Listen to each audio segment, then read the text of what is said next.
Hello and welcome to Market Guru. I'm Vivek Law. Joining me today on the show is Raamdeo Agrawal. But before we go across to him, let's get a quick check on the markets.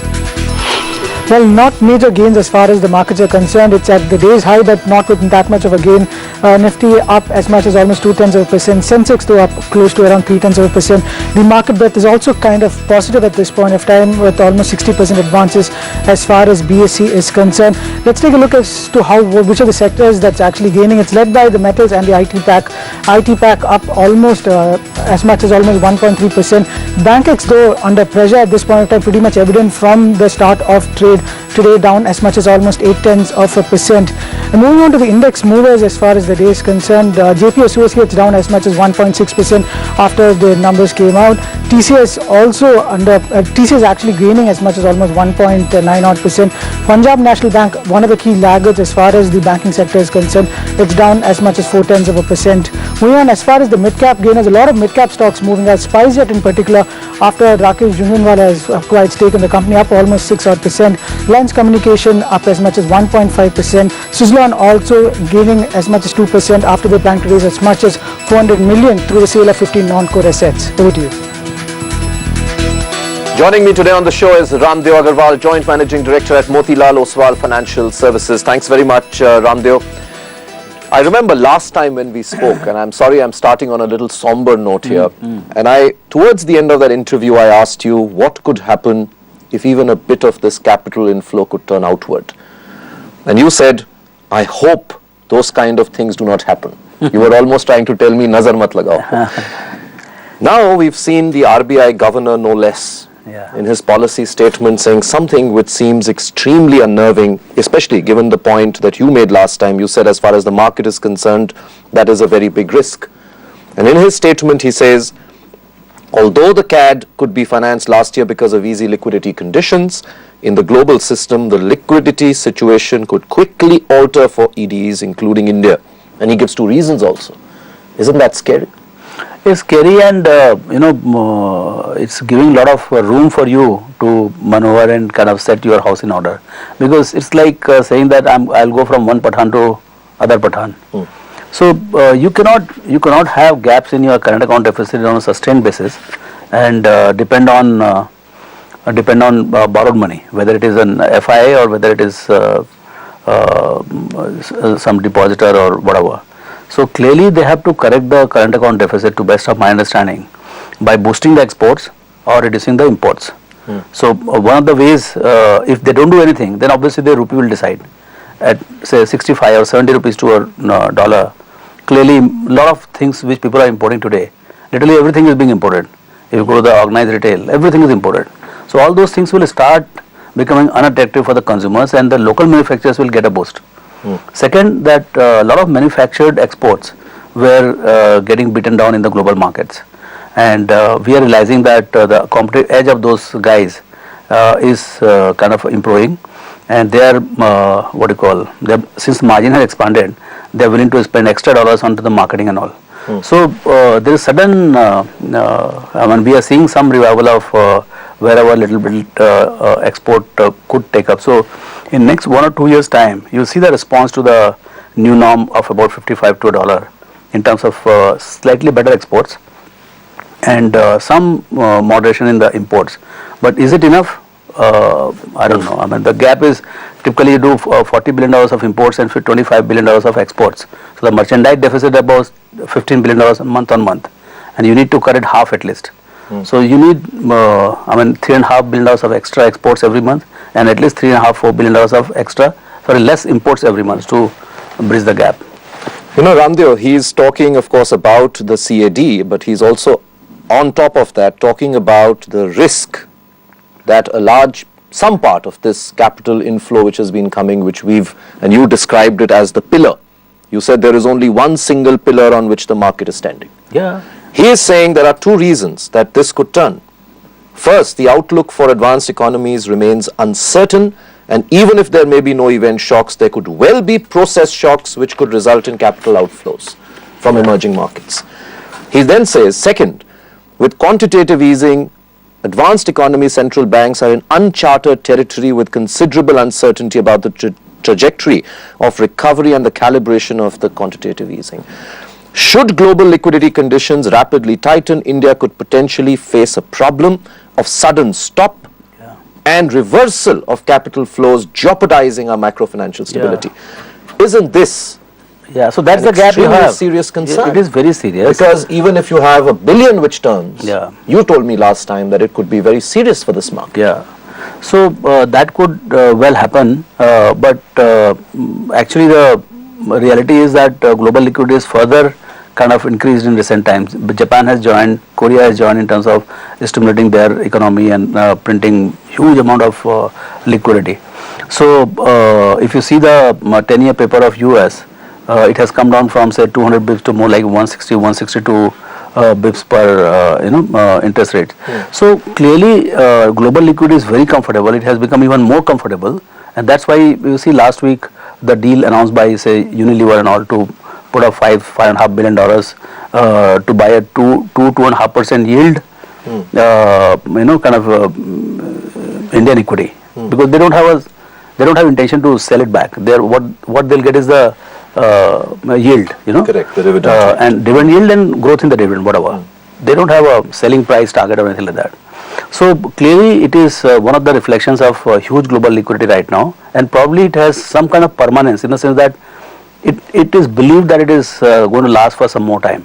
So you believe the RBI is being alarmist? No. It is their job to be alarmist, but what I'm saying is that you can't predict, you can't time when global liquidity will reverse and things like that. But we cannot have a country sitting on to timing of the global liquidity kind of cycle.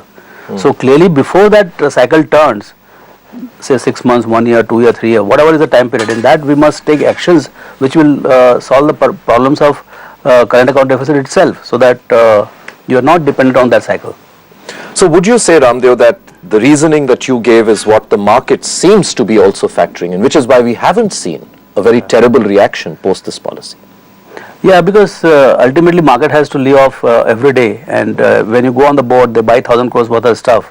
You cannot remain very bearish for a long time. I mean, their outlook is for, almost forever. So their horizon is different. Here the horizon is morning to evening or maybe next day. So the markets are much more short-termish, whereas the problems are deep-rooted and long-term. But would you say, therefore, that you were disappointed with this policy? Because the mood, the tone, and we'll talk about few of the issues, but pretty much if you read that document, you find it to be fairly bearish about almost everything. Yeah. And 25 basis points, while that was the consensus, but there were some who were hoping that it would be aggressive. However, even the guidance doesn't seem, very. We did talk last time. You said if 100, 125 doesn't happen through the year, it would be a problem situation. Yeah, so but liquidity is a concern. Yeah, liquidity is a concern. I think real disappointment is we are right now sitting on 1.1 trillion rupees of deficit, and there is no effort in terms of cutting the CRR or SBI chairman. I saw an interview day before or yesterday or something. He was seeking 100 bips cut in CRR, and there is no mention of it. So I'm nobody in comparison to this bank chairmans. So their belief is clearly that they wanted to have a easier liquidity and lower cost of money. And of course, lower cost has materialized, but easier liquidity is definitely not there. And they have not mentioned the OMO also, but probably they must be thinking that, or they must be in their projection that in next quarter they might be thinking that foreign inflow because of debt instruments or FI activity in their estimate might be significantly bigger. So if they get about $20-25 billion additional, that much will flow into the liquidity without any problem. So that's the sense we are getting, that liquidity could be coming through because of that measure, so they have not addressed that. They've also made fairly strong comments on the fact that there is a total, there is no growth at all being seen. It's still flat, the entire investment cycle. And we've talked about this in every interview of ours, and that seems now to be fast getting out of hand, according. Do you think so too?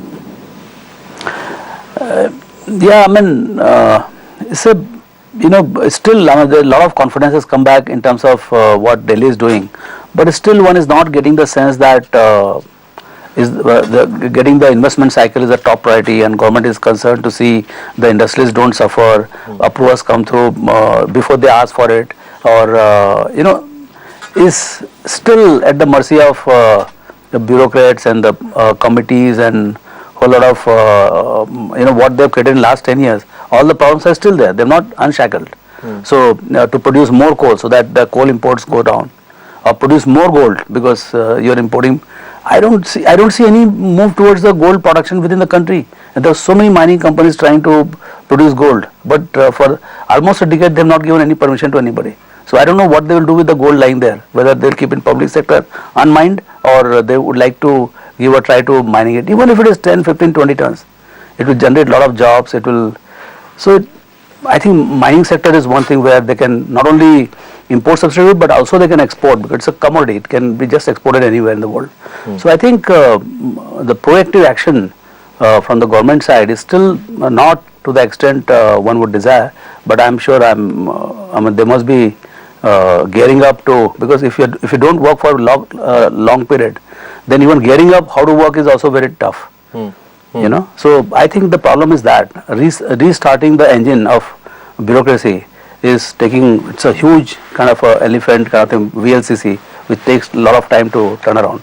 So I think that must be the process right now.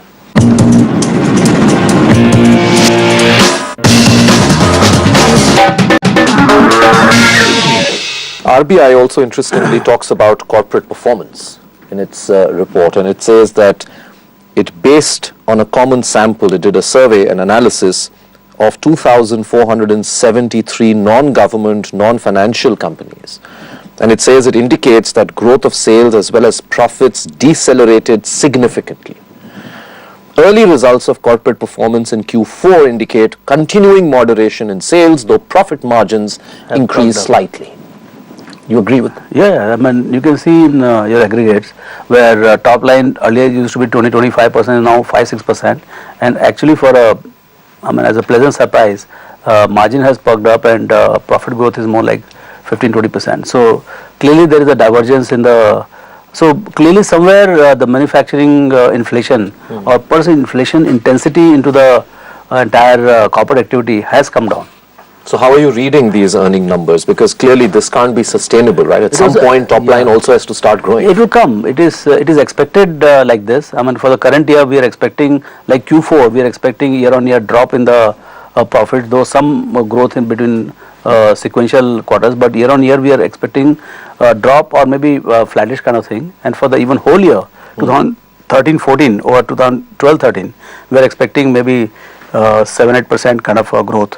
But the problem is that the growth is very concentrated onto few stocks, and broad range of stocks are not getting impacted or impacted negatively.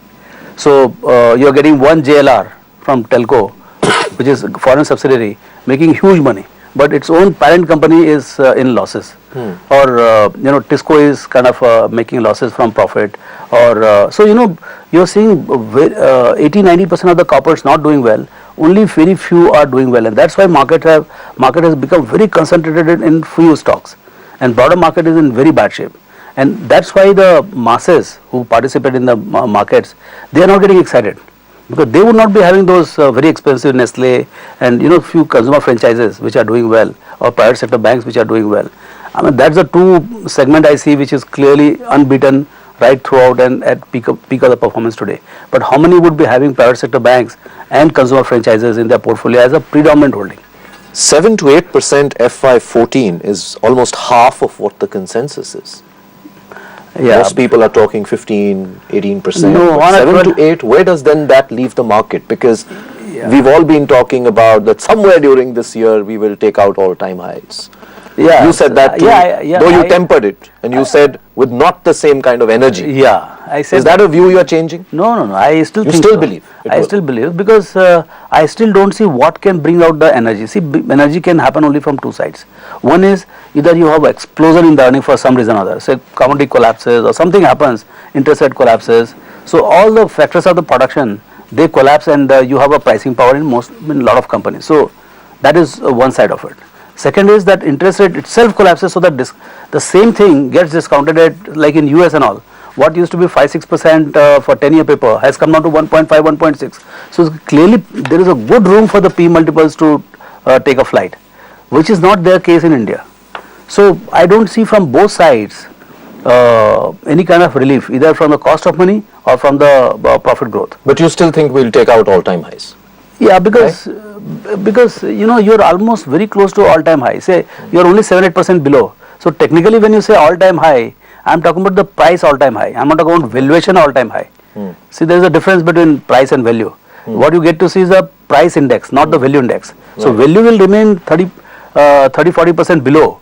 Only the price will go to all-time high, and not with significantly high. Say 21,000 goes to 21,500 or 22,000. At current P multiple, if you go 7-8% higher, I think you will be almost touching all-time high.